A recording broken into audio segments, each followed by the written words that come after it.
The Many Faces of Odin. The Odin we've met so far, the faces we've seen, one of them is that as being the All-Father, the father of the gods, the father of the maker of humans. Another Odin we've met in our stories, sort of, is Odin as wise man. In the tale of Gylfi, or the deluding of Gylfi, Gylfi, who's calling himself Gangleri, meets with three speakers, high, equally high, and third, and he asks them a bunch of questions. You can see in the illustration that there are three men on the left, and they're all Odin, one eye. So Gylfi asks questions, and this is where our story, one of the places where our story of creation comes from. So Odin knows that story and tells Gylfi all about the story of creation.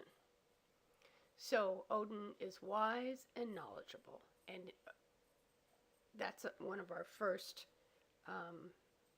notions of what he's like. So in the story of Mimir's well, we met Odin as a seeker of wisdom. He trades an eye for a drink from Mimir's Gjallarhorn, and that Gjallarhorn is what makes him smart. And this is one of the themes that recurs in Norse mythology, that there's a price to pay for wisdom. You don't get it. You aren't bestowed. It isn't bestowed on you. You have to work for it, and you have to pay a price.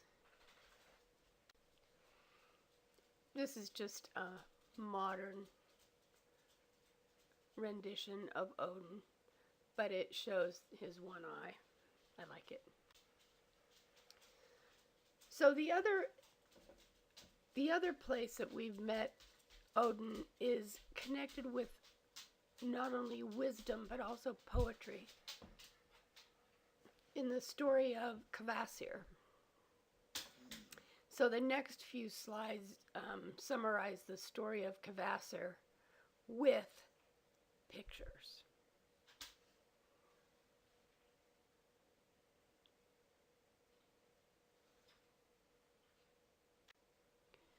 So in this story of the mead of poetry, Odin's ravens, who tend to cruise around on Earth and gather information, hear the dwarfs complaining about about Suttung's taking their mead, and the ravens report to Odin. So you have an illustration of the raven sitting on Odin's shoulder there. And Odin puts on his cloak and hat to walk to Jotunheim. That's the land of the giants, because he knows that's where the mead is. Odin as wanderer is how he appears when he is not in Asgard, when he's wandering the earth, or Midgard, I should say, when he's wandering Midgard. This part is just a recap of the plot. Odin calls himself Bolverker.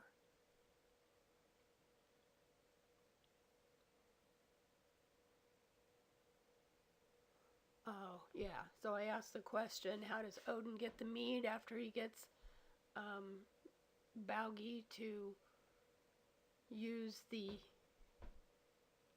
auger or drill in the rock? He turns himself into a snake, gets in there and plies Gunnlod with sweet nothings. He seduces her and gets her to give him the mead. And as I had to put these pictures in because they're so cool.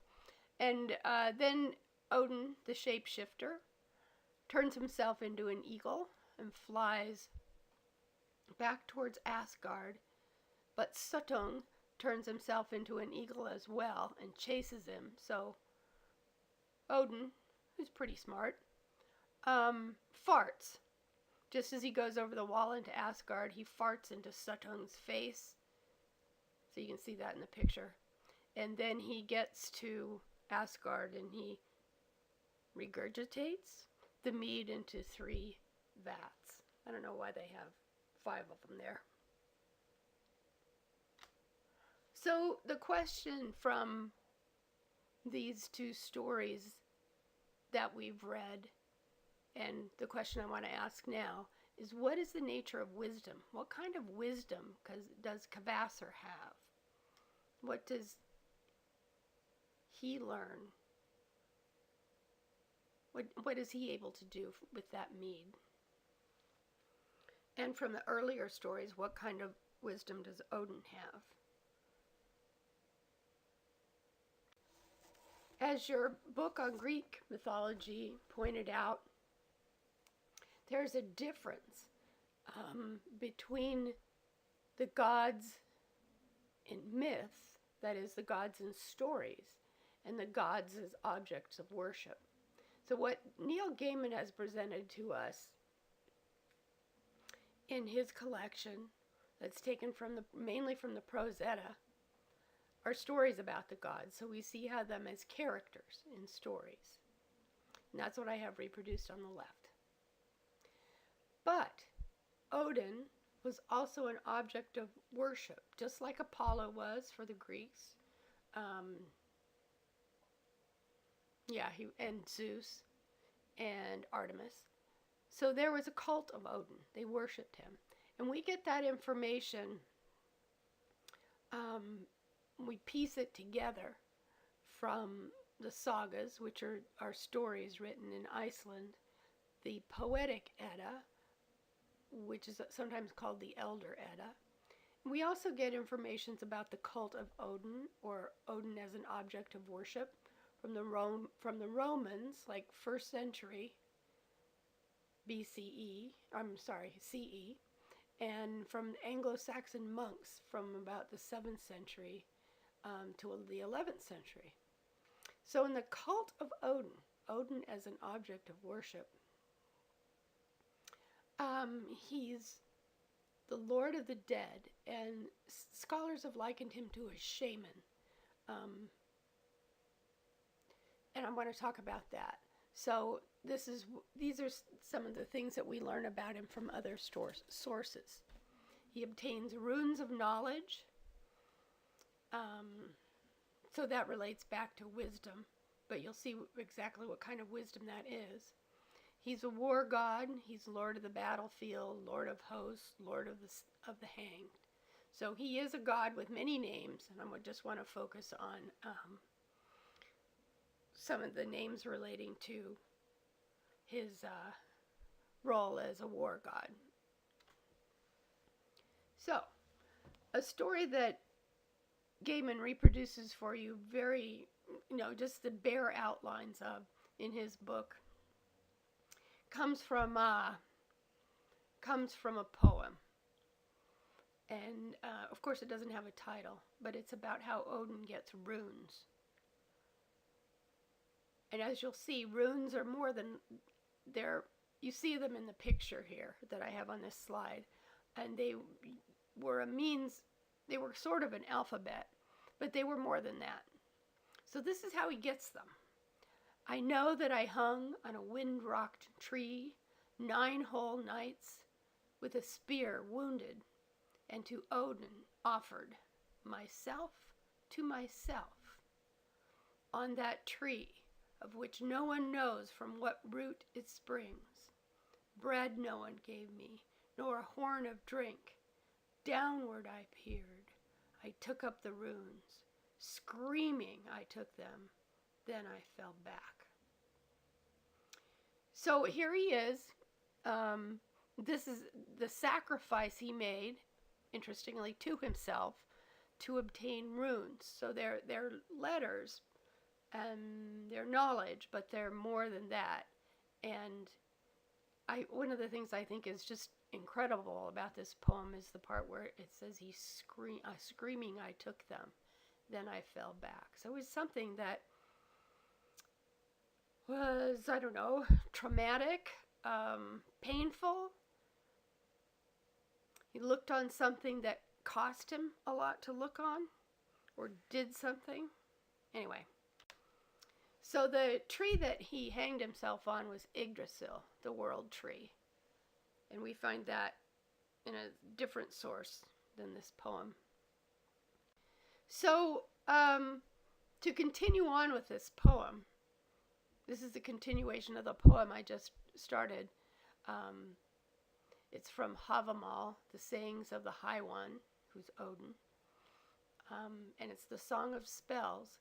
And there are several other stanzas. I didn't copy all of them.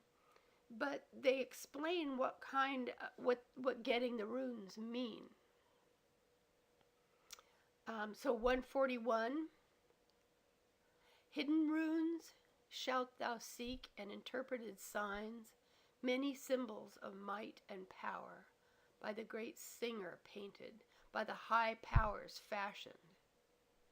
So, as I said, these runes are more than an alphabet.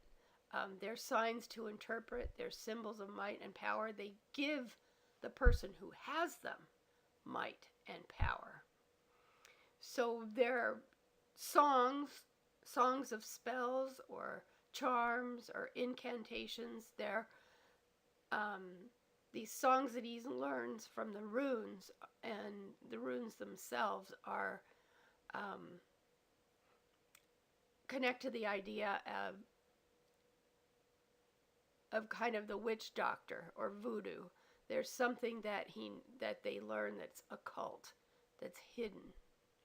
So he learns this information, and the songs or chants or incantations themselves have power. So in 146, he knows a song or an incantation that can heal that can heal the sick. I'm skipping over the green ones because they have to do with what I'm going to talk about next, so I'll come back to that.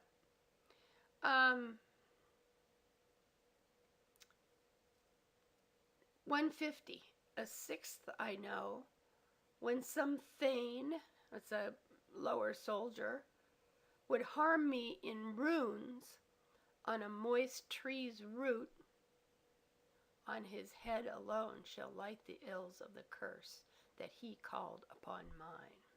So you can use the runes to curse somebody, and usually carve them. So that's why it says on a moist tree's root. There's powerful magic in those runes and in the songs. So his runes or his songs are more powerful than other people's. Over on the right side, number 156.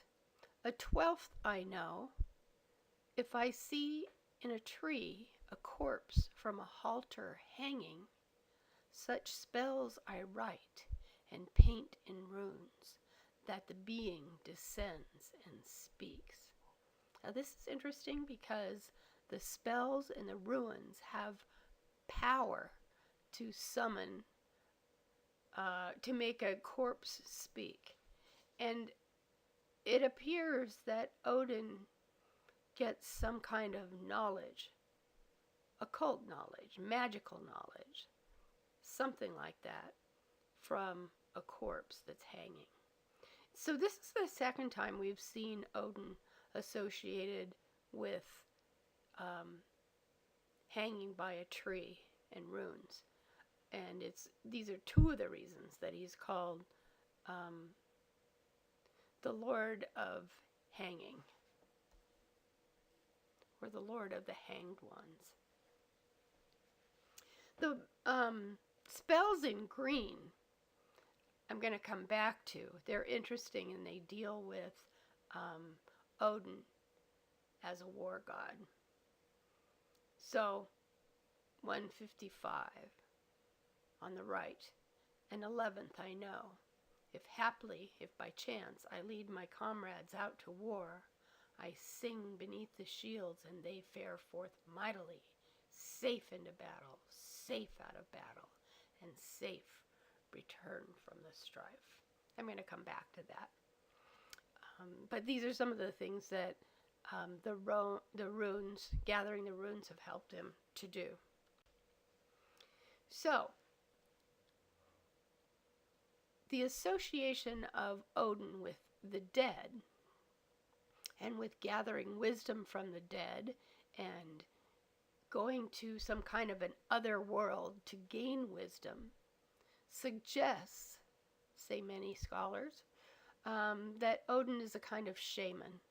And a shaman is a conduit between our normal world and the other world of the spirits, which is sometimes an underworld. In Norse myth, it's the other world of spirits, of knowledge, of hidden knowledge, is usually the underworld, the world of death. So, as a shaman, he journeys in spirit to the underworld. He's in an ecstasy or trance. Sometimes in the stories and poems we have, he literally gets on Sleipnir and journeys, and I'm going to come to that in a second. But he can just sit by a burial mound, go into a trance, and gain occult knowledge, or else he hangs himself to gain occult knowledge, and that's how he transforms himself into a spirit that can journey. So he does that. This occult knowledge can tell the future, can find reasons for calamity and disease, and there are,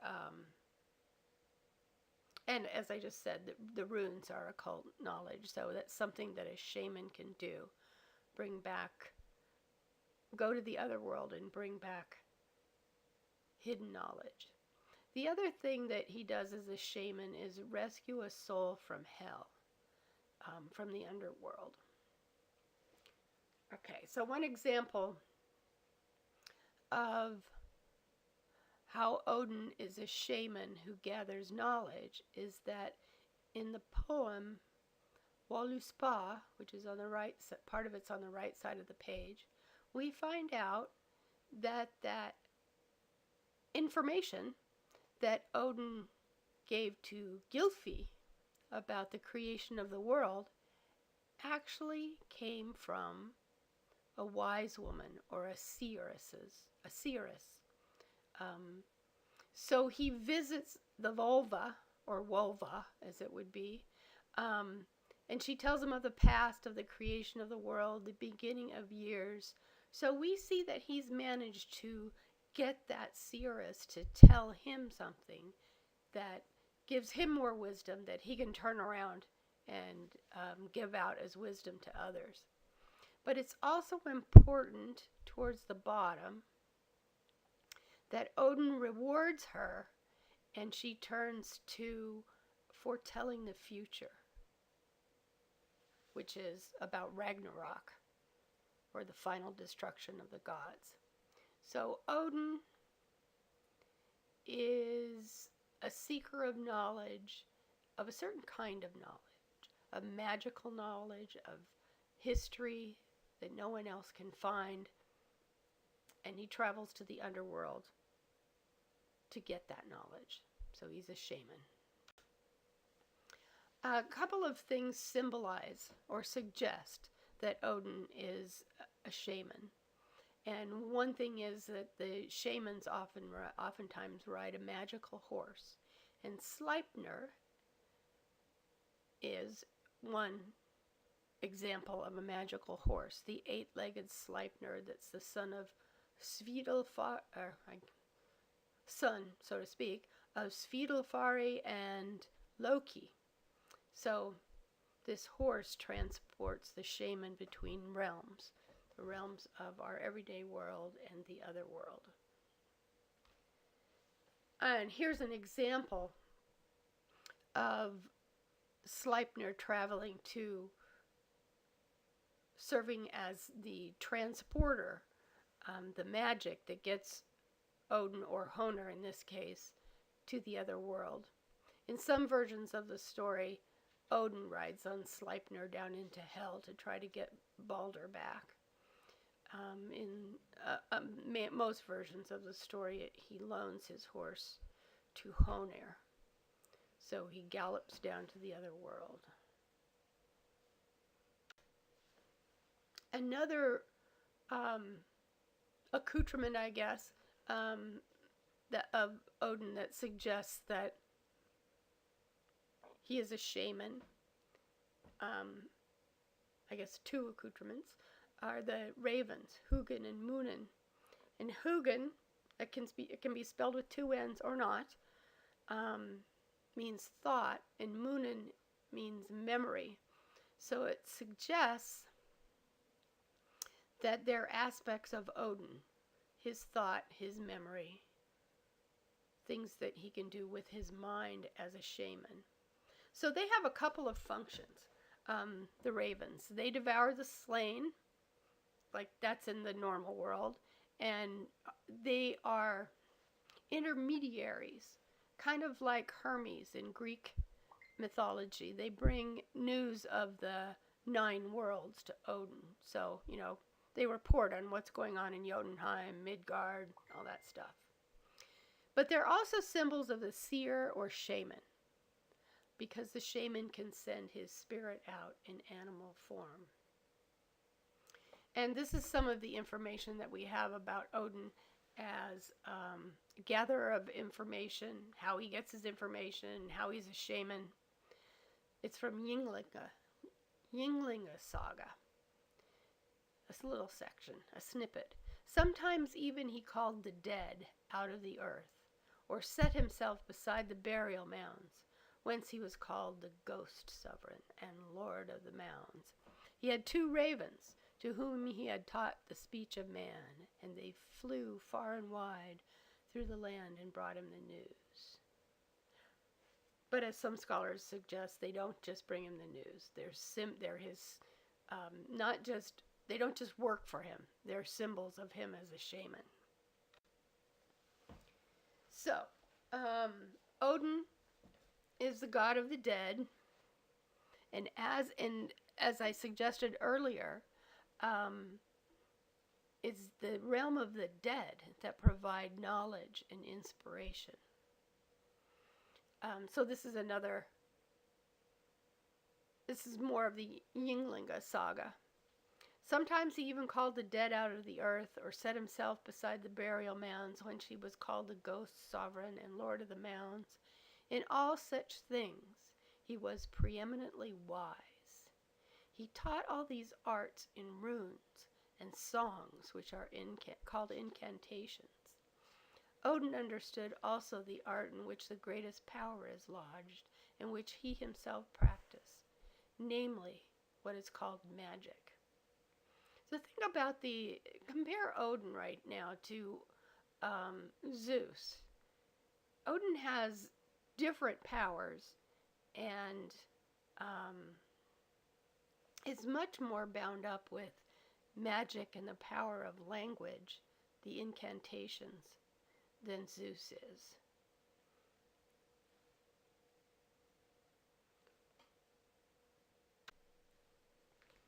Okay, so Odin is not only the god of the dead, a god of the dead, he's also the lord of hosts, a war god. So he tends to begin wars by throwing his spear over the army, and he began the war with the Vanir, I should say, by hurling his spear over their army. He also, as war god, decides individual fates. He can choose a favorite and give them special protection and something magical, some magical implement that helps them. So an example is Sigmund in Volsunga Saga, chapter 3.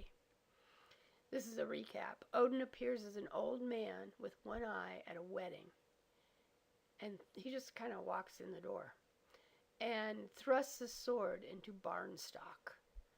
And interestingly, that Barnstock is the name of the tree in the middle of the hall, and it supports the roof. Interesting image. Relates in a way to Yggdrasil. And Odin says, "He that draws this sword out of the trunk shall receive it from me as a gift." So Sigmund pulls it out and he becomes a war hero. He wins battles, becomes king, and becomes the most famous for winning battles. So he has this magical sword that seems to indicate that Odin is on his side. But interestingly, when he's older, he's still fighting hard at the front of battles. But then there was a battle, fierce and fell, and though Sigmund was old, yet most heartily he fought, and was ever the foremost of his men. And this is what's interesting to me. He stays in front, no shield, Bernia's chainmail, might hold out against him, and he went ever through the ranks of his foemen on that day. Many an arrow and many a spear was aloft in the air that day. So he's just, nothing can stop him. He just goes right through the ranks of the opposing army. And he himself is protected because his spae women, his guardian spirits, made it so that he got no wound. But then all of a sudden, in the middle of the battle, comes a man into the fight, clad in a blue cloak and with a slouched hat on his head. One-eyed he was, and carried a spear in his hand. He came against Sigmund the king, and raised his spear against him. And as Sigmund smote fiercely with the sword fell upon the spear and broke in two. Then the tide of battle was turned, for the good luck of King Sigmund had departed from him, and his men fell fast about him. So this is Odin coming into the battle, and negating the power of that sword, and because his magical spear is stronger than the sword, and removing his favor from Sigmund. And there are stories or sayings because of the things that he does. I mean, it's a way to explain what happens when someone gets older and can't fight as well, but it's also a way to explain how you lose your luck in battle, because a lot of one-on-one combat did depend on skill and strength, but also luck. So there are stories about how he can't be trusted. He withdraws his support. So that means that some storytellers don't accept the fact that don't say that it's okay for Odin to give a blessing and then take it back. It's just you put your faith in him and he can't be trusted. So, as war god, Lord of hosts, he rules the battlefield. He decides who wins and who loses. That's basically the story of Sigmund, but it pertains to an entire army. So here's more from the Havamal, the stanzas about war. So on 147, if sore need should come of a spell or an incantation to stay my foes, when I sing that song which shall blunt their swords, nor their weapons nor staves can wound, which means neither their weapons nor their staves can wound. 155 talks about, he calls them old comrades, but it means some fighter, some hero that he's taken under his wing, that he's chosen, like Sigmund. Or actually, if he's, so he isn't there in person, he sings beneath the shields, and they fare forth mightily. And 157 is again about that favorite, the newborn son of a warrior. It doesn't have to be a newborn son. He can bestow his favor and make that fighter not fail and not be slain. So, on the right, a recap. He can cause blindness and sap energy and willpower and make weapons not work among the troops. And that's in the poems, that's referred to as being fettered. So he's like he casts a spell on them. He can bestow a magic weapon, usually a sword, on a hero. And he can inspire chosen warriors with the ecstasy of battle. And those warriors that are inspired that way, that are in an ecstasy when they're fighting, are called berserkers. Okay, so the picture's hokey, but it's the only one that I could find where the guy with the sword didn't have any chainmail. But the berserkers you've probably heard about. They fight in a state of ecstasy that's inspired by Odin. And they're so full of this battle ecstasy that they are impervious to wounds and to danger. So it's as if they're one of the fighters that's being protected by Odin.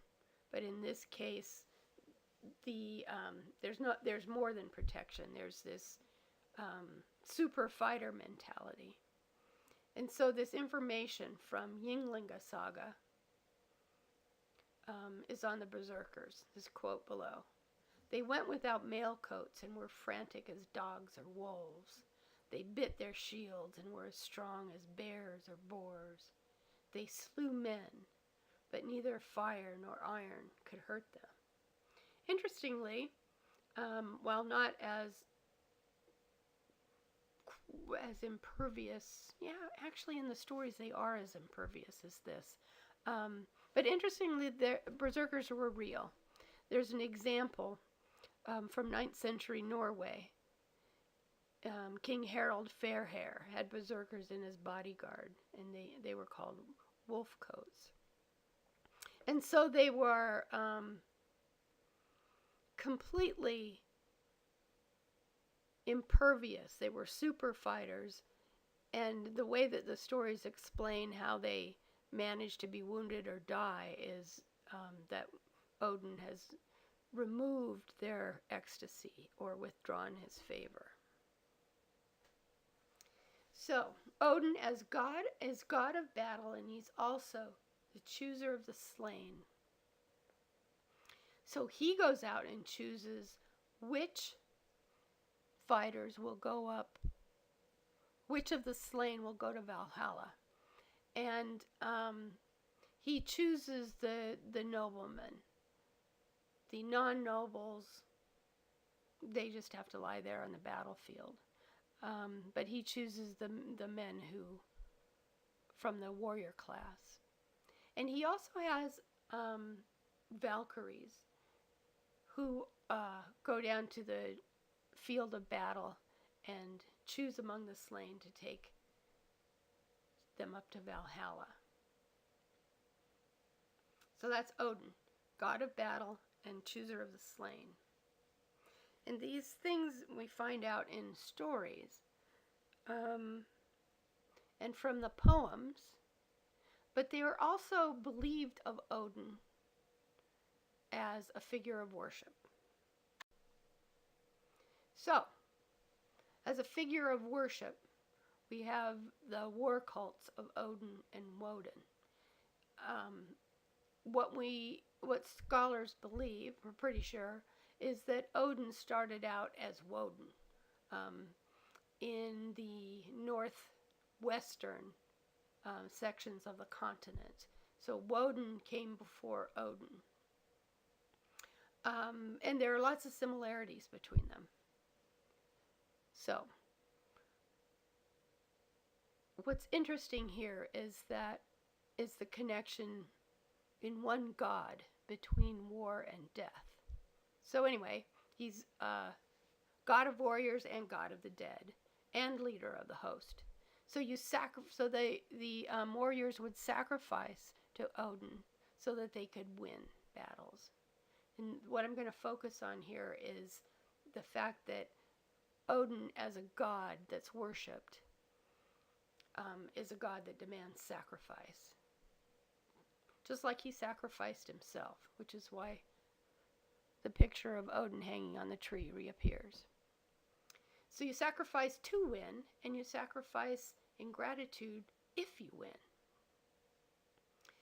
Early Germanic peoples who worshipped Woden sacrificed those who fell in battle and also their captives to Woden. Sometimes they decided by lot, so that would be like, did you get the pebble with the black dot on it? They decided by lot which prisoners should be killed. And choosing by lot suggests that a power outside of the human makes the choice. So it means that the god chooses which ones he wants. So that kind of refers back to Odin choosing the slain. And so, as the above suggests, these are human sacrifices. And they're made to Woden, sacrifices are made to Woden by burning, strangling, and stabbing with a spear. We have this guy named Jordan from the 16th century, current era, who writes, "They thought he who is the Lord of war ought to be appeased by the shedding of human blood. And to him, so in addition to sacrifice, they devoted the first share of the spoils of war." There's also evidence that there was human sacrifice on a yearly basis at a festival to Woden, and we have Tacitus for that in the year 92, referring to the continent. And we also, and this is odd and kind of creepy, in the 11th century in Sweden, there are still human sacrifices to Odin.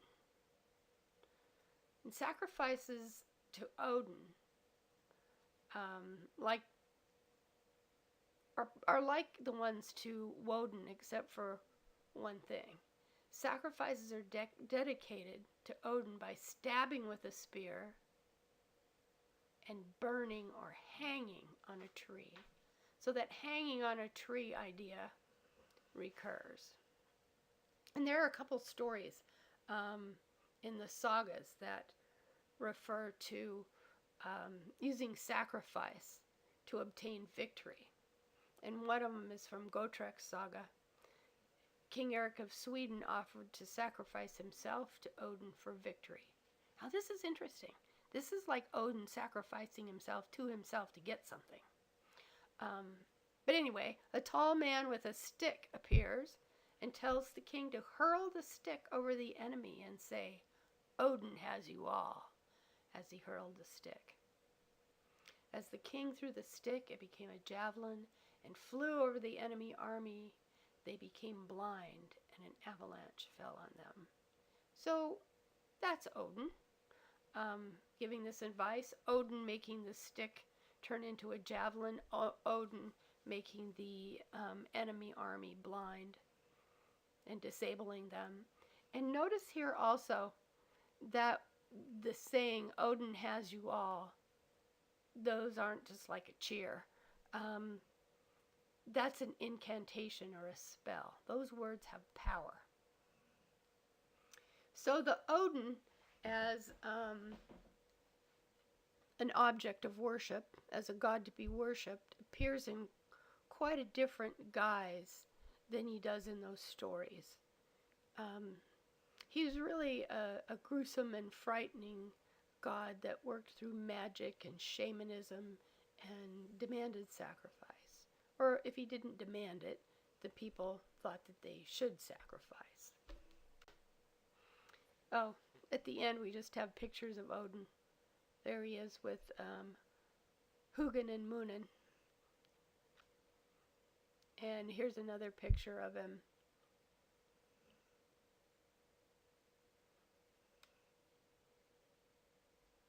Maybe that's a sword that he sticks in Barnstock. And this is just an illustrated. I don't know if it's a cover or an inside leaf from Snorri Sturluson's Edda, the prose Edda. And I just stuck this picture in here because I need it, because it's a picture that goes with the story The Apples of Idun, which you will read later. I just like the picture.